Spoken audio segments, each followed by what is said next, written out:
iQOO ने अपने इस साल के सबसे दमदार स्मार्टफोन iQOO 15 को अभी थोड़े टाइम पहले ही लॉन्च करा था। वैसे तो इस स्मार्टफोन में बहुत अच्छे अपग्रेड्स करे गए हैं, लेकिन अभी भी कुछ चीजें ऐसी हैं जो और बेहतर हो सकती थी। आज की वीडियो में हम iQOO 15 में होने वाले अपग्रेड्स के साथ साथ इसकी कमजोरियों के बारे में भी बात करेंगे, जैसे कि लंबे टाइम तक गेमिंग के दौरान परफॉर्मेंस इशूज, फ्रंट फेसिंग कैमरे एंड अल्ट्रा वाइड लेंस में इनकंसिस्टेंसी, नई डिस्प्ले, नई ओएस और बड़ी बैटरी सभी के बारे में बात करेंगे। वीडियो के अंत तक आपको अच्छे से आइडिया लग जाएगा कि यह स्मार्टफोन किन लोगों के लिए है और किन लोगों के लिए नहीं। तो hello friends, I am Narendra and you watching NDC focus. iQOO 15 में जो सबसे बड़ा अपग्रेड हमें इस साल देखने को मिलता है वो इसके परफॉर्मेंस को लेकर आता है। क्वालकॉम की तरफ से आने वाला लेटेस्ट स्नैपड्रैगन 8 एलीट जेन 5 पिछले वाले से सीपीयू परफॉर्मेंस में 20% एंड जीपीयू परफॉर्मेंस में 23% ज्यादा बेहतर है। LPDDR5X अल्ट्रा रैम जिसकी read and right speed 9600 Mbps तक जाती है। UFS 4.1 स्टोरेज जिसकी स्पीड 4.2 के कंपैरिजन में 36% ज्यादा तेज है और इसके साथ 3200 hertz touch sampling rate, 144 hertz screen refresh rate, super computing chip Q3 और 8K वाला वेपर चैम्बर कूलिंग सिस्टम। मतलब ये सभी चीजें मिलकर इसे स्पेक्स के मामले में एक रियल परफॉर्मेंस बीस्ट बनाती है। यह फोन डेली यूसेज में अच्छा परफॉर्म करता भी है, इसमें भी कोई डाउट नहीं है,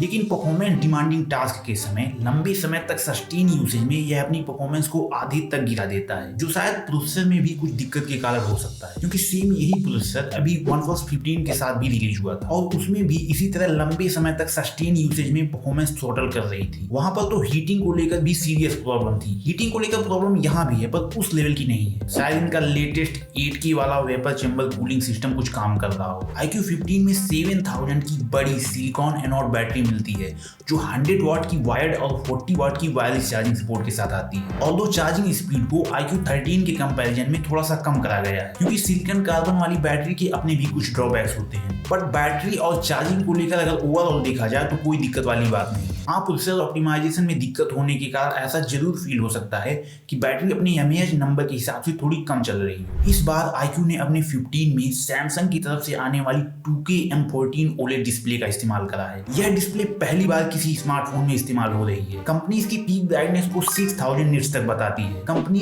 पीक ब्राइटनेस को एक मार्केटिंग टर्म के रूप में बायर्स को लुभाने के लिए प्रेजेंट करती है, क्योंकि बहुत लोगों को लगता है कि उनके फोन की पीक ब्राइटनेस जितनी ज्यादा होगी उनके फोन की डिस्प्ले भी उतनी ही ब्राइटर दिखेगी, लेकिन ऐसा नहीं है, क्योंकि ये डेली यूसेज में बहुत ज्यादा काम आती ही नहीं है और इसीलिए इस पर बहुत ज्यादा ध्यान देने की जरूरत भी नहीं है। ब्राइटनेस को लेकर जिस चीज पर सबसे ज्यादा ध्यान दिया जा सकता है वो होती है डिस्प्ले की हाई ब्राइटनेस मोड, जो इस स्मार्टफोन के लिए 2600 निट्स की मिलती है और वह काफी है। इसके अलावा यह display 144 hertz adaptive refresh rate के साथ भी आता है, लेकिन 144 हर्ट्ज सभी एप्स के लिए इनेबल नहीं है, तो यह कुछ ऑप्टिमाइज्ड एप्स एंड गेम्स में ही देखने को मिलती है। ओवरऑल मैं यही बोलूंगा कि डिस्प्ले नया है तो इसका मतलब यह बिल्कुल नहीं है कि यह बेहतर भी है, क्योंकि इसे आप सैमसंग और एप्पल के फ्लैगशिप में इस्तेमाल होने वाले डिस्प्ले के कंपैरिजन में E- मान सकती हो, क्योंकि एक तो इसके बेजल्स कुछ लोगों को थोड़ा ज्यादा मोटे लगे हैं। प्रोटेक्शन के लिए भी शायद शॉर्ट डायमंड सील या फिर शॉर्ट सेंसेशन वाली प्रोटेक्शन मिलती है, जो गोरिल्ला ग्लास के जितना स्ट्रॉन्ग कंसीडर नहीं करी जाती। और स्क्रीन पर एंटी रिफ्लेक्टिव कोटिंग भी नहीं मिलती, बल्कि फोन के साथ आने वाले स्क्रीन गार्ड पर मिलती है। तो इसी तरह के कुछ छोटे छोटे ड्रॉबैक्स हैं जो इस स्मार्टफोन के डिस्प्ले पर हमें देखने को मिलते हैं। अब चलते हैं iQOO 15 की कैमरा सिस्टम की तरफ, जो मेरे हिसाब से इस स्मार्टफोन के लिए सबसे इंटरेस्टिंग पार्ट है। मेन सेंसर 50 मेगापिक्सल का Sony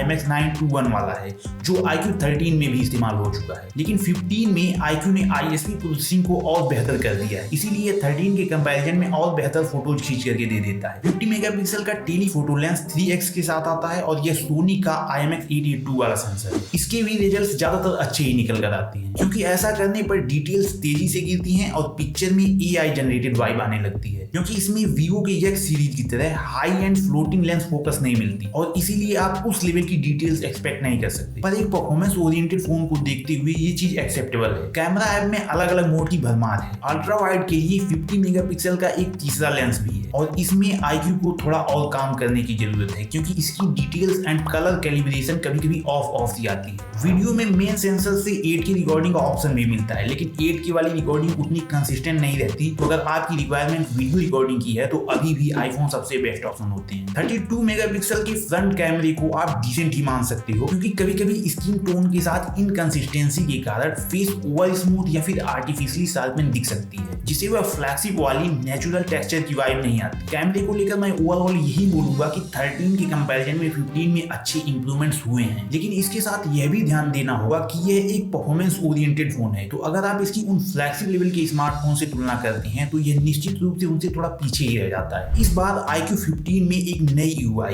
Origin OS 6 मिलती है जो Android 16 पर बेस्ड है। ऑपरेटिंग सिस्टम पहले से बेहतर हुई है, लेकिन अभी भी और ऑप्टिमाइजेशन की जरूरत है, क्योंकि डेली यूसेज के दौरान कभी कभी फ्रेम ड्रॉप्स और हल्के जिटर्स देखने को मिल सकते हैं। UI के मामले में OnePlus 15 कहीं बेहतर ऑप्शन है, क्योंकि Origin OS में अभी भी hot apps, hot games and VIP storage जैसी चीजें देखने को मिलती हैं जो OnePlus 15 में उस तरह से नहीं दिखती। इस फोन में ड्यूल एक्सिस वाइब्रेशन मोटर का इस्तेमाल हुआ है जो BGMI and call of duty जैसे गेम्स में 4D हैप्टिक्स को नेक्स्ट लेवल का बनाता है, लेकिन इसे और भी जगह इंप्लीमेंट किया जा सकता था, जैसे volume button, brightness slider etcetera etcetera. Origin OS 6 के लिए कंपनी ने 5 साल के मेजर OS अपडेट सपोर्ट और 7 साल की सिक्योरिटी पैच अपडेट का वादा किया है, जो मेरे हिसाब से पर्याप्त है। अगर छोटे मोटे रिफाइनमेंट को छोड़ दिया जाए तो iQOO ने अपने इस साल सॉफ्टवेयर में अच्छे बदलाव करे हैं, और जो छोटी मोटी चीजें हैं भी वे बाद में अपडेट्स के दौरान फिक्स करी जा सकती हैं। एटॉमिक आइलैंड जो आईफोन्स के डायनेमिक आइलैंड से इंस्पायर है, और ब्लू हार्ट एक नया AI फीचर जोड़े गए हैं, और टेक्स्ट समराइजेशन, ट्रांसलेशन या फिर फोटोज में AI वाले हेल्प करता है। बाकी AI फीचर्स वही पुराने वाले ही हैं। हाँ, आउटो ब्राइटनेस को और सटीक करने के लिए कंपनी ने 3 लाइट एम्बिएंट सेंसर का इस्तेमाल करा है, जिसे आउटो ब्राइटनेस और भी ऑटोमेटिक फील हो सकती है। फोन की बिल्ड एंड डिजाइन ज्यादातर 13 जैसी ही है, बस कुछ चीजें और रिफाइन कर दी गई हैं। बाकी तो मेटल फ्रेम, IP68-69 की रेटिंग, ये सब 13 जैसे ही है। यह स्मार्टफोन विशेष रूप से पावर यूजर्स को टारगेट करता है, जैसे कि जिनको बड़ी बैटरी, फास्ट चार्जिंग और कटिंग एज वाले परफॉर्मेंस हार्डवेयर की नीड है, लेकिन जिनकी फर्स्ट प्रायोरिटी कैमरा या फिर प्रीमियम OS एक्सपीरियंस है, उनके लिए इसी प्राइस रेंज में इससे बेहतर ऑप्शन मिल सकते हैं। क्योंकि iQOO 15 की प्राइस बढ़कर अब 65 से 70 हजार तक पहुंच चुकी है, जो 13 के कंपैरिजन में अच्छी खासी ज्यादा है। लेकिन अपग्रेड्स भी कंपनी ने अच्छे खासे करे हैं, और जिस तरह से कंपोनेंट्स की प्राइस लगातार बढ़ रहे हैं, तो बढ़ती प्राइस को लेकर ज्यादा शिकायत भी नहीं की जा सकती। वैसे आपको यह स्मार्टफोन कैसा लगा कमेंट बॉक्स में जरूर बताएं, और वीडियो अगर अच्छी लगी हो तो वीडियो को लाइक कर दें, चैनल को भी सब्सक्राइब कर लें। मैं आपसे मिलता हूं अगली वीडियो में, तब तक के लिए बाय बाय।